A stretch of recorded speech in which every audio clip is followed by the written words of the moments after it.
Hello दोस्तों, कैसे हो आप सभी। उम्मीद करता हूँ कि आप सभी बहुत ही अच्छे होंगे। तो आज की इस नए वीडियो में हम क्लास 9th मैथ का जो हमारे पास चैप्टर नंबर 7 है उसका प्रश्नावली नंबर 7.3 का प्रश्न संख्या हम तीसरे को सॉल्व करेंगे।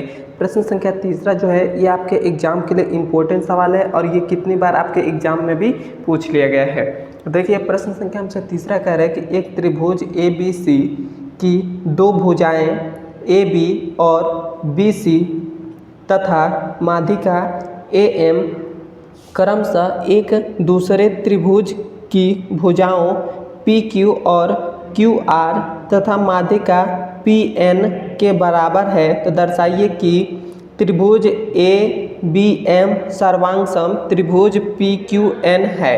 और दूसरे नंबर पर दर्शाना है कि त्रिभुज ABC सर्वांगसम है किसके, त्रिभुज PQR के। तो सबसे पहला नंबर हमारे पास ये पहले नंबर पर हम सवाल को सॉल्व करेंगे। तो देखिए हमसे क्वेश्चन में हमको देखिए क्या क्या दे दिया है। एक तो हमें दे दिया है AB और BC, मतलब जो AB और BC तथा माध्यिका MN एक दूसरे भुजाओं के PQ और इतना, मतलब हमको इसमें दे दिया है कि ये भुजा इस भुजे के बराबर है और ये भुजा इस भुजे के बराबर है, और ये जो BC जो भुजा है BC भुजा वह QR के बराबर है। यह हमें इसमें क्वेश्चन में दिया है।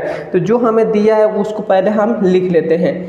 तो यहाँ पर हम पहले का हल कर रहे हैं। पहले में हमको क्या सिद्ध करना है, तो त्रिभुज ABM सर्वांगसम है त्रिभुज PQN के। तो यहाँ पर लिख देंगे कि त्रिभुज ABM सर्वांगसम है किसके, त्रिभुज PQN के। यह हमारे पास हो गया। और हमारे पास उसके बाद क्या दे दिया है, जो हमारे पास AB जो भुजा है ये भुजा इस भुजे के बराबर है। तो हम लिख देंगे कि जो हमारे पास AB है वो बराबर है किसके, PQ भुजा के बराबर है। यह हमको क्वेश्चन में दिया है, तो यहाँ पर लिख देंगे कि दिया है। इतना बात क्लियर हो गया।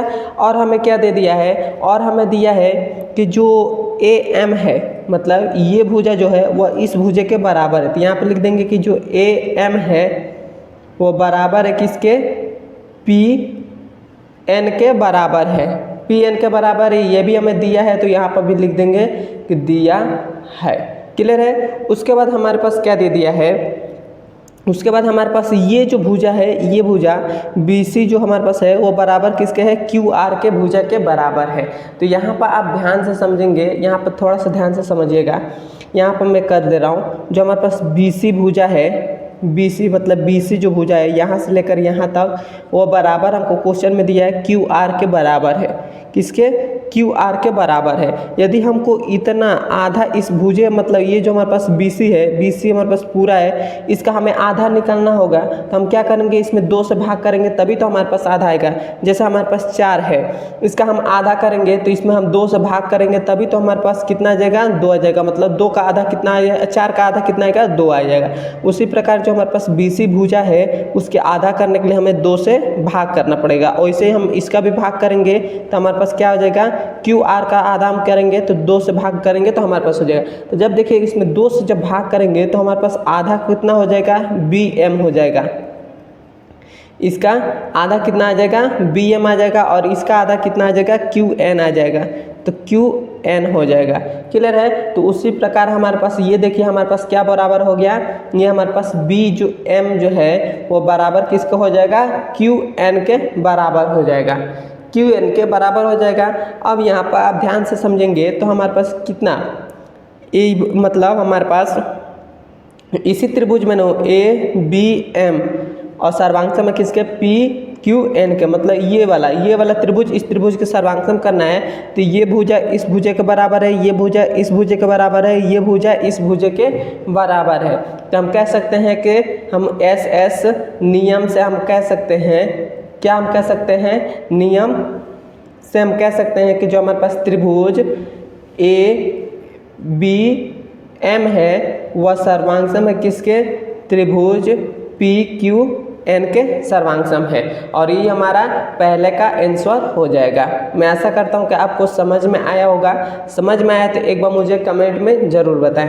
अब देखिए, अब हमारे पास दूसरा नंबर जो सवाल है, इसमें हमको क्या कह रहा है, कह रहा है कि त्रिभुज ABC सर्वांग है किसके, त्रिभुज PQR के सर्वांग है। यह हमें क्वेश्चन में कह रहा है, यही हमें सिद्ध करना है। तो हम कैसे सिद्ध करेंगे, तो सबसे पहले देखिए, हमको क्वेश्चन में ये भुजा इस भुजे के बराबर है और ये BC भुजा QR के बराबर है। तो हम यहाँ पर पहले लिख दे रहे हैं कि जो AB भुजा है वो बराबर किसके है, PQ भुजा के बराबर है। और हमारे पास क्या बराबर है, तो और हमारे पास BC जो भुजा है वो बराबर किसके है, QR के बराबर है। इतना हमको दो बात हमको मालूम है कि ये दोनों बराबर है। अब यहाँ पर आप ध्यान से समझेंगे कि ये भुजा इस भुजे के बराबर है, ये भुजा इस भुजे के बराबर है, तो ये हमारे पास कोण भी क्या हो जाएंगे, बराबर होंगे। वो भी कैसे, तो हम कह सकते हैं कि CPCT नियम से, CPCT से हम कह सकते हैं कि ये जो B कोण जो होगा वो Q कोण के बराबर होगा। तो हम यहाँ पर लिख देंगे कि कोण B होगा वो बराबर किसके हो जाएगा, कोण Q के बराबर होगा। इतना हो गया। तो अब यहाँ पर आप देखेंगे तो हमारे पास दो भुजा बराबर दिखाई दे रहे हैं और एक हमारे पास कोण बराबर दिखाई दे रहा है। तो हम कह सकते हैं कि RHS नियम से हम कह सकते हैं, RHS नियम से हम कह सकते हैं कि जो हमारे पास त्रिभुज ABC है वह सर्वांग है किसके, त्रिभुज यहाँ पर R बन गया, PQR के सर्वांग है और यही हमारा आंसर हो जाएगा। मैं आशा करता हूँ कि आपको समझ में आया होगा। समझ में आया तो एक बार मुझे कमेंट में ज़रूर बताएं और मेरे चैनल पर नए तो मेरे चैनल को सब्सक्राइब कर दीजिएगा। अब हम मिलते हैं इसके अगले नंबर वीडियो में। अब वीडियो आपको पसंद आया हो तो अपने दोस्तों के पास ज़रूर शेयर करिएगा।